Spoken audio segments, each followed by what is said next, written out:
War of the Worlds, Book 1, Chapter 2. The Falling Star. Then came the night of the first falling star. It was seen early in the morning, rushing over Winchester, eastward, a line of flame high in the atmosphere. Hundreds must have seen it and taken it for an ordinary falling star.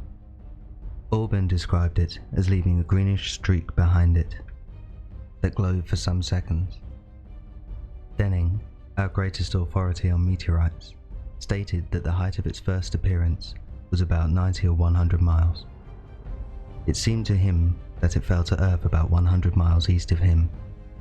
I was at home at that hour, writing in my study, and although my French windows faced towards Ottershaw, and the blind was up, for I loved in those days to look at the night sky, I saw nothing of it. Yet this strangest of all things that ever came to Earth from outer space must have fallen while I was sitting there, visible to me had I only looked up as it passed. Some of the people who saw its flight say it travelled with a hissing sound. I myself heard nothing of that. Many people in Berkshire, Surrey and Middlesex must have seen the fall of it, and at most had thought another meteorite had descended. No one seems to have troubled to look for the fallen mass that night. But very early in the morning, poor Ogilvy, who had seen the shooting star and who was persuaded that a meteorite lay somewhere on the common between Horsehall, Ottershaw and Woking, rose early with the idea of finding it. And find it he did, soon after dawn, and not far from the sandpits. An enormous hole had been made by the impact of the projectile, and the sand and gravel had been flung violently in every direction over the heath, forming heaps visible a mile and a half away. The heather was on fire eastward, and a thin blue smoke rose against the dawn. The thing itself lay almost entirely buried in sand. Amidst the scattered splinters of a fir tree, it had shivered to fragments in its descent. The uncovered part had the appearance of a huge cylinder, caked over and its outlines softened by a thick, scaly, dung-coloured incrustation. It had a diameter of about 30 yards. He approached the mass, surprised at the size and more so at the shape, since most meteorites are rounded more or less completely. It was, however, still so hot from its flight through the air as to forbid his near approach. A stirring noise within its cylinder he ascribed to the unequal cooling of its surface. For at that time, it had not occurred to him that it might be hollow. He remained standing there at the edge of the pit the thing had made itself, staring at the strange appearance, astonished chiefly at its unusual shape and colour, and dimly perceiving even then some evidence of design in its arrival. The early morning was wonderfully still, and the sun just clearing the pine trees towards Weybridge was already warm. He did not remember hearing any birds that morning. There was certainly no breeze stirring, and the only sounds were faint movements from within the cindery cylinder. He was all alone on the common.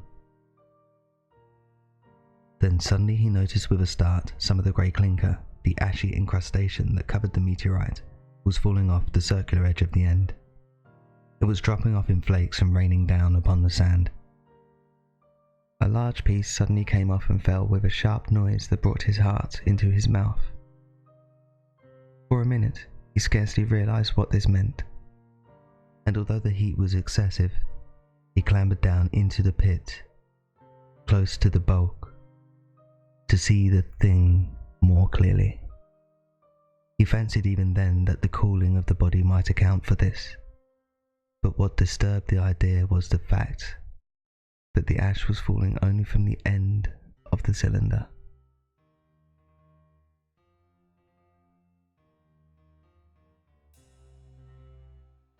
And then he perceived that very slowly the circular top of the cylinder was rotating on its body. It was such a gradual movement that he discovered it only through noticing that a black mark that had been near him 5 minutes ago was now on the other side of the circumference.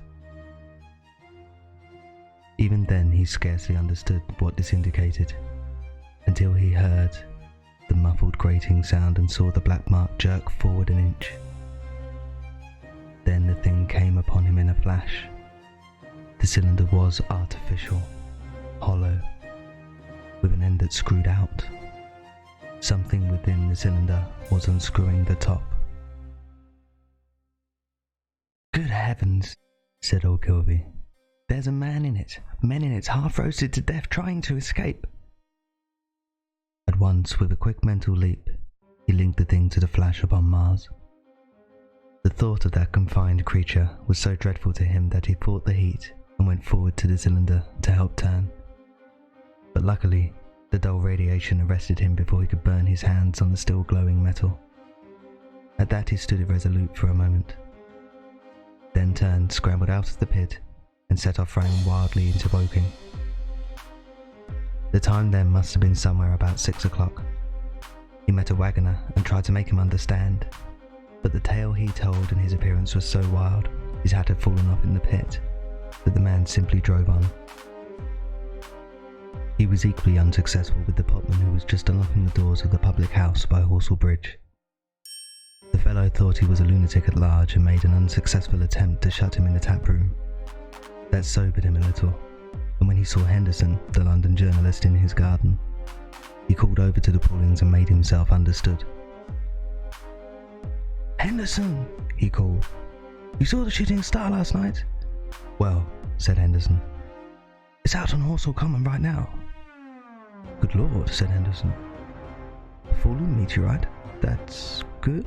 But it's something more than a meteorite. It's a cylinder, an artificial cylinder, man. There's something inside."